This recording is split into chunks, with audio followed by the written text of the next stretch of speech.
আজকে একটা গম্ভীর বিষয় নিয়ে চর্চা করব।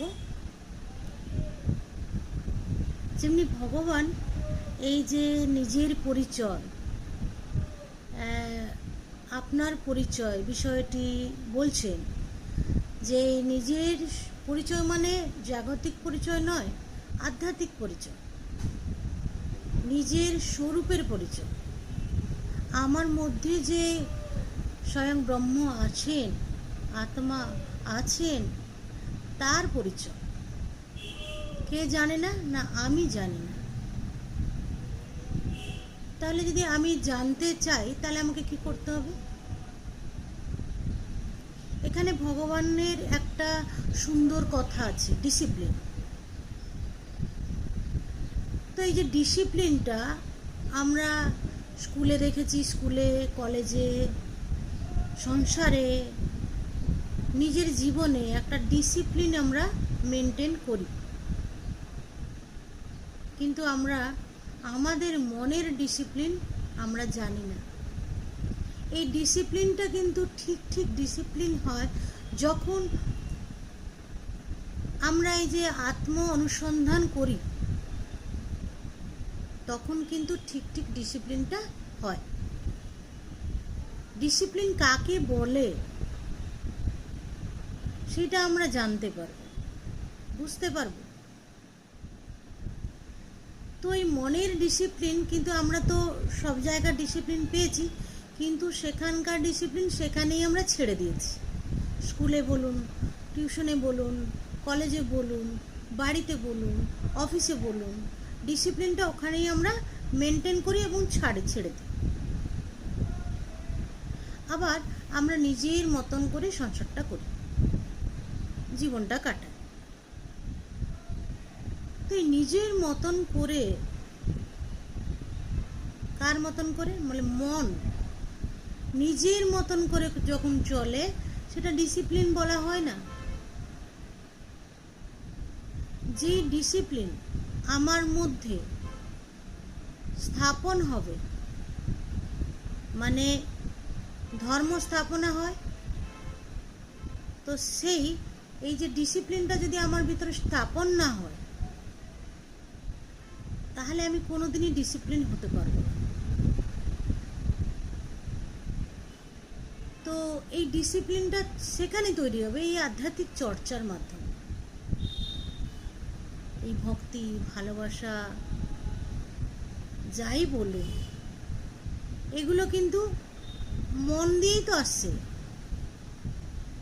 নিষ্ঠা, শ্রদ্ধা, এটা বাইরে দিয়ে আসছে না, এটা আমাদের মন দিয়েই আসছে। তো এই মনকে ডিসিপ্লিন করতে হবে, না হলে কি হবে? তা এই মন এদিক ওদিক ছুটে বেড়াবে। কেন? কি অভ্যাসের দোষে।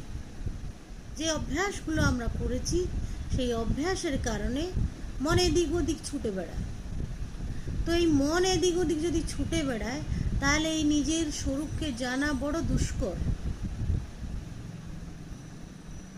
তাই মনকে কি করতে হবে? না আমি এই যে আত্ম অনুসন্ধান কাজে লাগালাম, এই যে শুনলাম মানেই কাজে লাগালাম। তো এই শুনতে শুনতে মন কি হচ্ছে না, একটা এমন বিষয়, এই যে আত্ম অনুসন্ধান বা ব্রহ্ম অনুসন্ধান একটা এমন বিষয়, যেই বিষয় আমার মনকে গ্রাস করছে, মনের নাশ করছে। তখন সেই মনটা কি হচ্ছে না, সিলেক্টেড, ওটা চিন্তার মধ্যে থাকবে। আগে কি হচ্ছিল না, অনেক চিন্তা নিয়ে জর্জরিত আমরা। তো এই জর্জরিত মনে না আমি শান্তি পাই, না আমি কাউকে শান্তি দিই। তাই মহাপুরুষরা কি সুন্দরভাবে বলছেন যে আগে নিজের মনকে সাজাও। আমরা কি করি? নিজের শরীরকে সাজাই, কিন্তু নিজের মনকে সাজাবার বিষয়টা জানি না। তাই মহাপুরুষরা বলে দিচ্ছেন আগে মনকে সাজাও। উদ্দেশ্য কি? কেন সাজাবো? কেন কি? আমি আমার স্বরূপকে জানবো, আমি সব জেনেছি, কিন্তু আমি নিজের স্বরূপকে জানি না। তাই আমাকে প্রতিনিয়ত কাঁদতে হয়। তাই তাকে জানতে গেলে একটা ডিসিপ্লিন লাগবে। ডিসিপ্লিনটা লাগবে মানে কি, এই আত্ম অনুসন্ধান চর্চায় মন যখন লাগে তখন অটোমেটিক মন ডিসিপ্লিনে চলে। তো আমরা মনের ডিসিপ্লিন নিয়ে কথা বলছি। প্রভু যে ভগবান আমাদের আছেন, সে এইভাবে আমাদের শিখিয়েছেন যে মনকে যত্ন করো, মনকে সুন্দর করো, মনকে সুস্থ রাখো। তো অন্য বিষয় নিয়ে যদি আমি মনকে সুস্থ রাখতে যাই, কখনো সুস্থ থাকবে না। বলে কেন? বলছে মনের উৎপত্তি হচ্ছে আত্মা। তাই যদি আত্মার চর্চা আমরা করি, তখন এই মন স্থির, শান্ত আর ডিসিপ্লিন থাকবে। তখন বলছেন কেমন করে? যেমনি বলছে যে জিনিস যেখান থেকে উৎপত্তি, সেই জিনিসের মাধ্যমে তার শেষ। যেমনি আগুন হাওয়ার মাধ্যমে জ্বলছে, আবার হাওয়ার জন্যই নিভে যাচ্ছে, ঠিক তেমন এই যে মনের উৎপত্তি হচ্ছে আত্মা। তাই আমরা কোথায় লাগাচ্ছি তাকে? না, আত্ম অনুসন্ধানেই লাগাচ্ছি, ব্রহ্ম অনুসন্ধানেই লাগাচ্ছি। তাতে কি হচ্ছে না, মন একটা সাধনা তৈরি হচ্ছে মনের মধ্যে। এখানে বিষয়টা বড় গম্ভীর, কিন্তু প্রভু যে আমাদের সাথে রয়েছেন, ভগবান যে সাথে রয়েছেন, তাই এখানে ভয় করার কিছু নেই। ভগবান সুন্দর করে বলছেন, আমি পেরেছি, তোমরাও পারবে। মানুষই ভগবান। তাই ভগবান যখন সাথে আছেন, আমাদের ভয় করার কিছু নেই। কিন্তু আমরা এগোবো, কিন্তু ভগবানকে ভালোবেসে। ভালোবেসে মানে কি?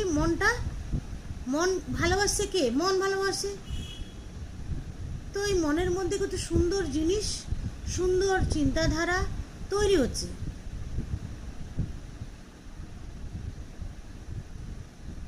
তো সেই সুন্দর জিনিসের অনুভব আমরা করতে পারবো, সুন্দরভাবে আমরা জীবনটা কাটাতে পারবো।